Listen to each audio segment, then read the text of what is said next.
Hello friends, welcome to the Sandhana study. Daily current affairs video में आपका स्वागत है। तो शुरू करते हैं आज का करंट अफेयर्स।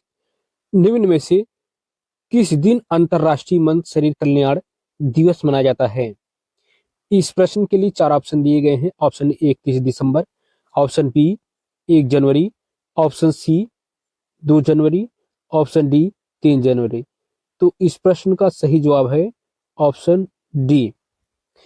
अंतर्राष्ट्रीय अंतर्राष्ट्रीय मन शरीर कल्याण दिवस, international mind body wellness day, हर वर्ष 3 जनवरी को मनाया जाता है। इस दिवस का उद्देश्य मानसिक स्वास्थ्य, माइंड और शारीरिक स्वास्थ्य के बीच संतुलन के महत्व को उजागर करना है। विशेष रूप से नए वर्ष की शुरुआत में स्वस्थ जीवन शैली, तनाव प्रबंधन, योग, ध्यान और समग्र कल्याण पर फोकस करना है। तो इस प्रश्न से संबंधित प्रीवियस ईयर क्वेश्चन है, ग्लोबल फैमिली डे किस तिथि को मनाया जाता है? यह प्रश्न एसएससी CHSL वर्ष 2021 में पूछा गया था। वर्ल्ड मेंटल हेल्थ डे किस दिन माना जाता है? यह प्रश्न यूपीएससी प्रीलिम्स वर्ष 2022 में पूछा गया था। इंपॉर्टेंट डेज एंड डेट से संबंधित सही कथन चुनिए। यह प्रश्न स्टेट पीसीएस 2023 में पूछा गया था। निम्न में से किसके साथ LIC ग्रामीण भारत में इंश्योरेंस की पहुंच बढ़ाने के लिए साझेदारी की है? इस प्रश्न के लिए चार ऑप्शन है। Option A Sahaj insurance service, option B HDFC life insurance, option C ICI prudential life, option D SBI life insurance. तो इस प्रश्न का सही जवाब है ऑप्शन ए। भारतीय जीवन बीमा निगम LIC ने ग्रामीण भारत में बीमा इंश्योरेंस की पहुंच बढ़ाने के उद्देश्य से सहज इंश्योरेंस सर्विसेज के साथ साझेदारी की है। इस सहयोग का मकसद डिजिटल प्लेटफॉर्म और CSC ग्रामीण नेटवर्क के माध्यम से बीमा उत्पादों को गांव तक पहुंचाना है। तो इस प्रश्न से संबंधित प्रीवियस ईयर क्वेश्चन, ग्रामीण डिजिटल सेवाओं के विस्तार के लिए किस सरकारी संस्था ने निजी प्लेटफॉर्म के साथ साझेदारी की? यह प्रश्न SSC CGL वर्ष 2023 में पूछा गया था।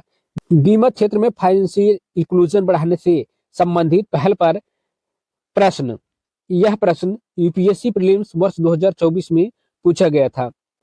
LIC द्वारा हाल ही में की गई किसी साझेदारी का उद्देश्य क्या है?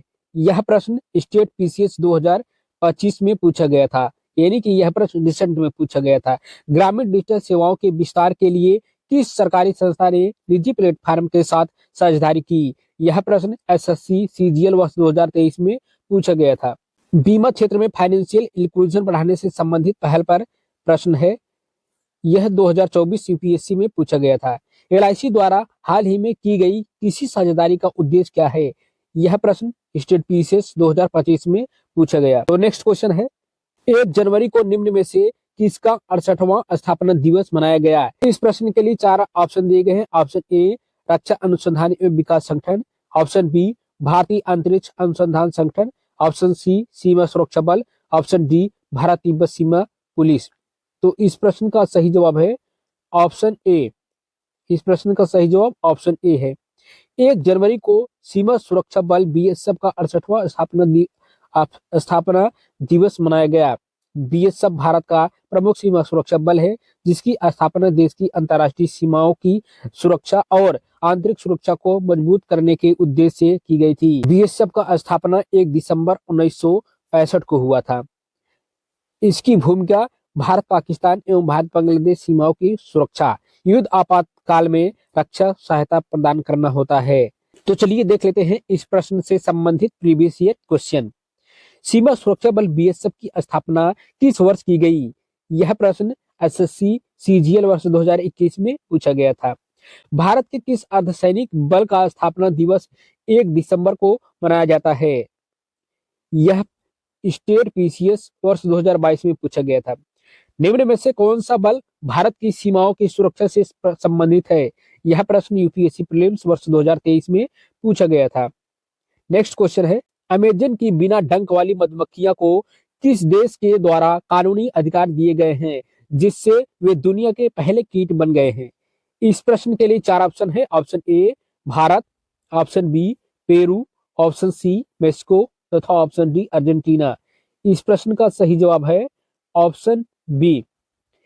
मेक्सिको दुनिया का पहला देश बन गया है जिसने अमेजन क्षेत्र की बिना डंक वाली मधुमक्खियों को कानूनी अधिकार प्रदान किए हैं। इस फैसले के साथ ये मधुमक्खियां दुनिया के पहले कीट बन गई हैं जिन्हें औपचारिक रूप से कानूनी संरक्षण अधिकार मिले हैं। इनका उद्देश्य है जैव विविधता संरक्षण, बायोडायवर्सिटी को बनाए रखना, परागकण की रक्षा करना, पारंपरिक मधुमक्खी पालन का संरक्षण करना। तो चलिए देख लेते हैं इस प्रश्न से संबंधित प्रीवियस ईयर क्वेश्चन। न्यूजीलैंड ने किस नदी को कानूनी व्यक्ति का दर्जा दिया? इस प्रश्न का यह प्रश्न यूपीएससी प्रीलिम्स वर्ष 2018 में पूछा गया था। न्यूजीलैंड ने किस नदी को कानूनी व्यक्ति का दर्जा दिया? यह प्रश्न यूपीएससी प्रीलिम्स 2018 में पूछा गया था। और इस प्रश्न का उत्तर है वंगानुई नदी। किस देश ने किसी प्राकृतिक इकाई या जीव को कानूनी अधिकार दिए? यह प्रश्न स्टेट पीसीएस वर्ष 2021 में पूछा गया था। हाल ही में जैव विविधता संरक्षण से जुड़ा अंतरराष्ट्रीय निर्णय चर्चा में रहा, इस कथन पर विचार कीजिए। यह प्रश्न एसएससी सीजीएल वर्ष 2024 में पूछा गया था। नेक्स्ट प्रश्न है, दक्षिण पश्चिमी वायु कमान के air officer commanding in chief किसे नियुक्त किया गया है? इस प्रश्न के लिए 4 ऑप्शन है। Tejinder Singh, option B Archana Jain, option C Pankaj Tripathi, option D Sumit Rastogi. तो इस प्रश्न का सही जवाब है ऑप्शन ए तेजिंदर सिंह। हाल ही में एयर मार्शल तेजिंदर सिंह को दक्षिण पश्चिमी वायु कमान air force officer command in chief AOC in C नियुक्त किया गया है। दक्षिण पश्चिमी वायु कमान भारतीय वायुसेना की एक प्रमुख ऑपरेशनल कमान है जो देश की पश्चिमी, दक्षिणी, पश्चिमी हवाई क्षेत्र की सुरक्षा और तत्परता के लिए जिम्मेदार रहती है। तो चलिए देखते हैं इस प्रश्न से संबंधित पीवाईक्यू। पश्चिमी वायु कमान के एओसी इन सी के रूप में किसे नियुक्त किया गया है? यह प्रश्न एसएससी सीजीएल वर्ष 2023 में पूछा गया था। निम्न में से कौन भारतीय वायुसेना की कमानों से संबंधित है? यह प्रश्न यूपीएससी प्रीलिम्स वर्ष 2022 में पूछा गया था। हाल ही में सशस्त्र बलों में शीर्ष नियुक्तियों से संबंधित कथन पर विचार कीजिए। यह प्रश्न स्टेट पीसीएस वर्ष 2024 में पूछा गया था। नेक्स्ट क्वेश्चन है, निम्न में से किस शहर में 44वीं junior national kho kho championship शुरू की गई है? इस प्रश्न के लिए 4 ऑप्शन है। Option A Lucknow, option B Bhopal, option C Bengaluru, option D Patna. तो इस प्रश्न का सही जवाब है ऑप्शन सी बेंगलुरु। 44वीं junior national kho kho championship की शुरुआत भोपाल में की गई है।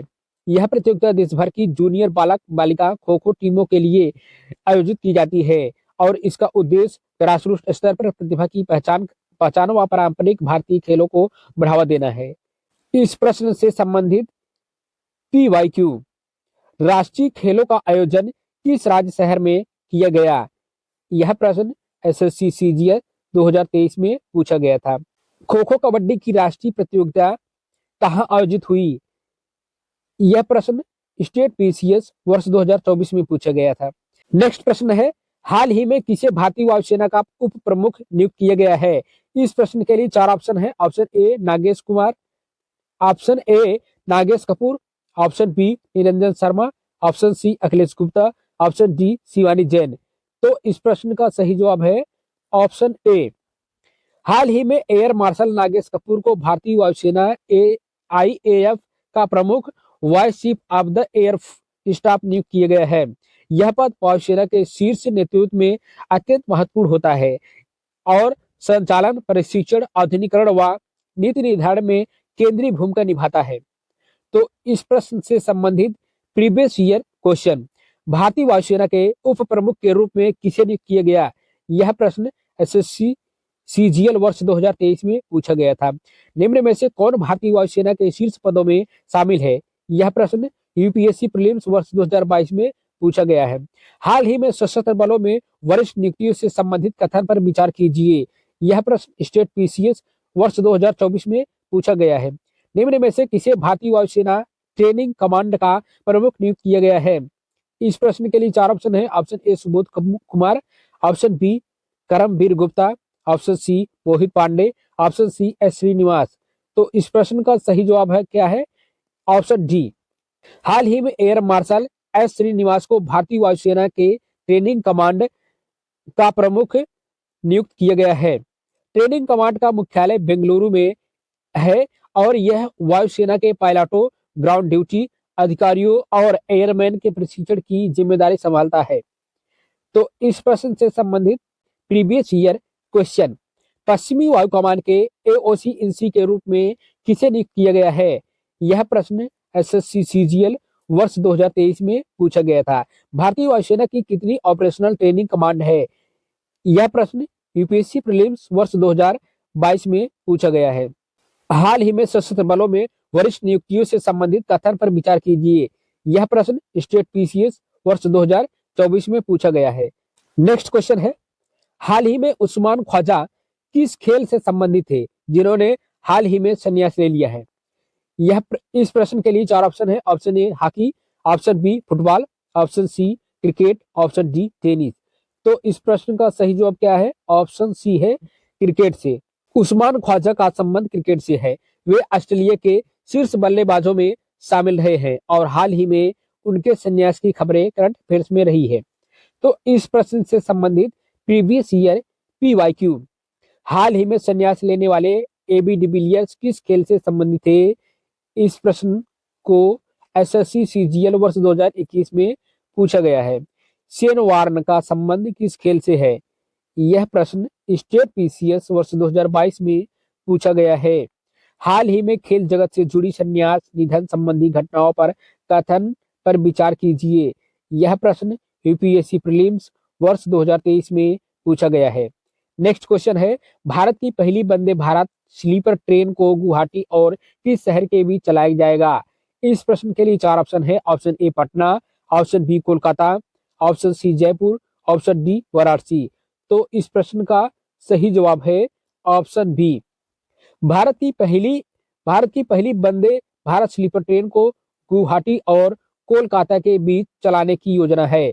यह ट्रेन लंबी दूरी की यात्रा को ध्यान में रखकर डिजाइन की गई है और उत्तर पूर्व भारत को देश के प्रमुख महानगरों से तेज, आधुनिक और आरामदायक रेल कनेक्टिविटी प्रदान करेगी। तो इस प्रश्न का प्रीवियस ईयर पीवाईक्यू देख लेते हैं। भारत की पहली वंदे भारत एक्सप्रेस किन 2 शहरों के बीच चली? यह प्रश्न यूपीएससी प्रीलिम्स वर्ष 2019 में पूछा गया है। वंदे भारत ट्रेनों का निर्माण संचालन किस संस्था द्वारा किया जाता है?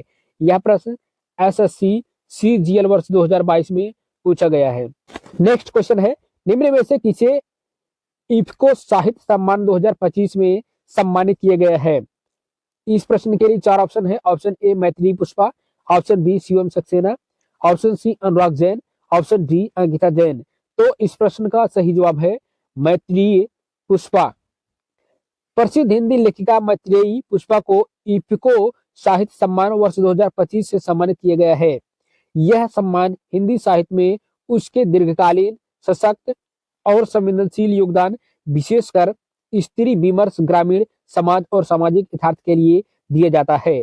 तो इस प्रश्न से संबंधित प्रीवियस ईयर पीवाईक्यू, ज्ञानपीठ पुरस्कार से किसे सम्मानित किया गया है?